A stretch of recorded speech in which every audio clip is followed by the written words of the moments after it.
YouTube, what's going on? It's Blade the Barber. I got my guy William with me today. I'm gonna be showing you all my steps to a high crescent taper. Bear with me though, this is my first video. Alright you guys, remember this is my first video and I already messed up. I failed to show me cutting Will hair down, but I cut him down to a 1.5. In order to get that darkness, that length, I cut him down in a 1.5. You know, he don't really like his hair real dark, but he don't like it real light either. So the 1.5 is just best for his texture.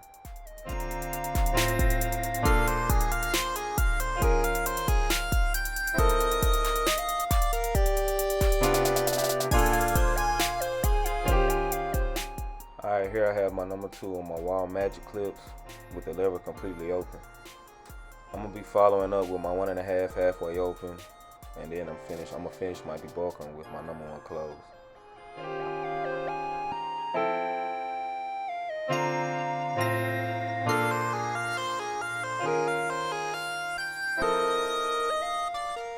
Alright guys, when you go back to the shop, I want you guys to pay attention to something for me. Pay attention to make sure that you're using your wrist and not your shoulders. You want to be using your shoulders, putting all that pressure into your fade. You want to make sure you're having a more consistent fade and you can control your fade. The only way you're going to be controlling your fade is to make sure you're controlling your wrist work. So just try to pay attention to that. That's something that was hard for me to break, and now that I was able to break it, I have a more consistent fade.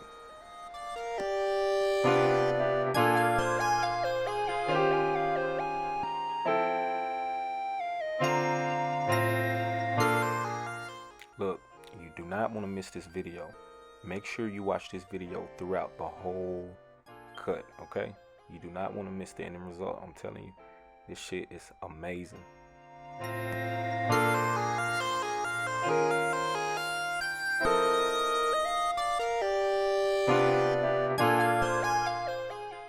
Alright, with this clip over comb technique, I learned this the first, let me see, maybe 2-3 weeks that I was in barber school.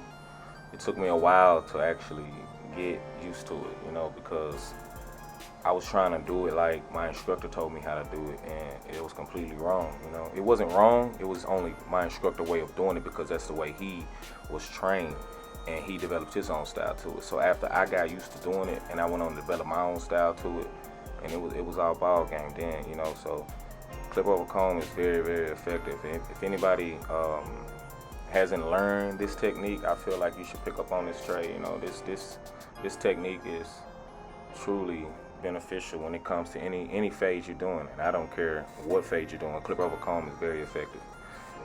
So if you haven't learned this technique, get your ass on it. Get your ass on it. I'm telling you.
nape area is one of the most important parts. One of them important parts when it comes to the haircut. Majority of the people when they walk in, the people see the back of their neck. You want to make sure your client has a very crisp line at the back of their neck. It has to be very detailed, and you have to make sure your taper is speaking for your cut. Because you want your clients to be able to present your work to everybody. So you got to do your part. So the back of the nape area, I went in with the 2, I went in the 1.5, and I went on and skipped the 1, and I created my guideline, and then I went back to the 1. So it's still the same steps, but I like to challenge myself as well between cuts and do things different. Even though I have developed my own style when it comes to fading, I still like to challenge my fades, and see how they gonna come out when I change guards, and just make adjustments within the fade. So I'm going in with alright, I'm working on developing a dark to lighter transition within the fade. I learned my first steps of shading in art class, you guys. My art teacher stayed on my ass about this particular part of art. She always told me, Thomas, focus on mastering what you're great at, and it'd be beneficial later in life. But I never understood why, because I was so terrible at drawing. But I was one of her best students at shading, though. And I just never imagined taking a shading technique that I learned from my art teacher and applying it to my purpose in life would be beneficial to my future. But every experience that I learned was a blessing. It was truly a blessing, man. And I take none of it for granted. It's just truly amazing to be able to provide for my kids and for myself and my lifestyle by doing what I love to do. It's a blessing.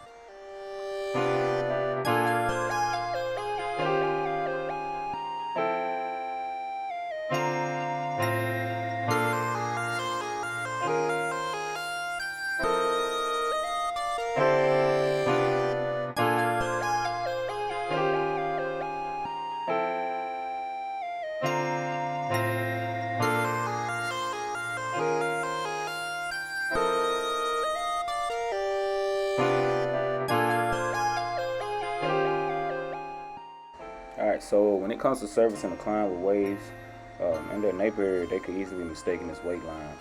So a quick technique that I have in my arsenal that helps me debulk in that area without affecting the wave pattern is called notching, which is basically using the corner of your blades completely closed or open. It just basically depends on the length of the hair within the area you're fading in. You guys, like I said, this technique is going to develop a more blurred blend, and you'll see after I turn him around, after I give him his outline.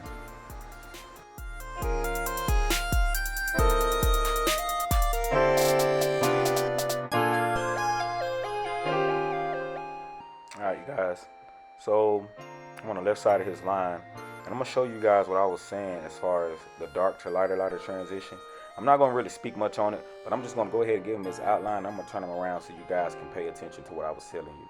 I'm going to do a little more notching, but just look at the transition within the fade.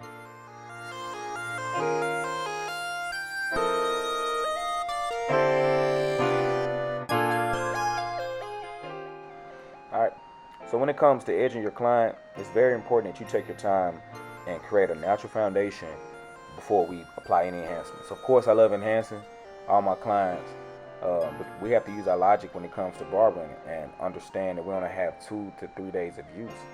So we want to take our time in creating the dopest natural edger before applying any type of enhancements. And that's just law. We want to make sure that when your client washes their hair, that they can still enjoy the confidence those enhancements brought to them, but now with their natural hair. It's just a game. We want to take our time, give these people their money worth, and continue to go hard and enjoy what we do. Simple as that.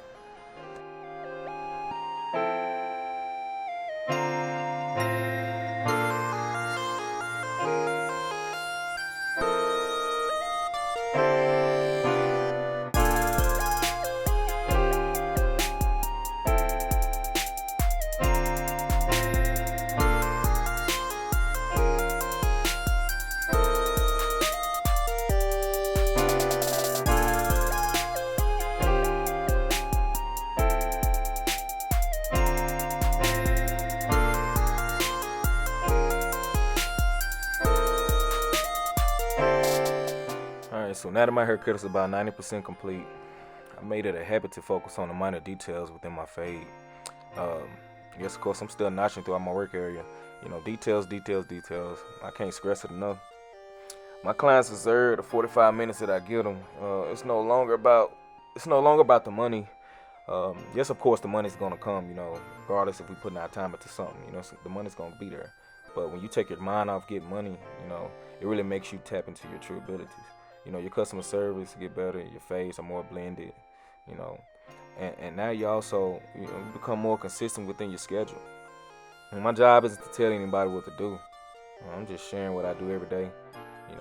Take what you can and add it to your arsenal. Just like I did, and just continue to develop into your true self. Barbering has taught me patience. It changed me a whole lot. It taught me patience with life. Taught me how to care for others. Brought me closer to my children and family. It's just dope. It changed so much. But if you know me personally, then it's all love my way. I was raised around good energy. So that's all I offer. We all encounter negativity. But it's all on you. It's all on you and how you react to it. But back to these fades, man. I'm just doing minor details, just light details, just going throughout my cut, just trying to find any little dark spots that I haven't faded. Everybody disregard that long ass neck strip sticking out the back. We all human, we make mistakes. I love you like a fat kid love cake. Ooh, that was my song back in the day. But I'm just here to be myself. I just want to be here, be myself, show y'all my work. The Most High, he's been a blessing. It's been good to me. You guys just remember to like and subscribe.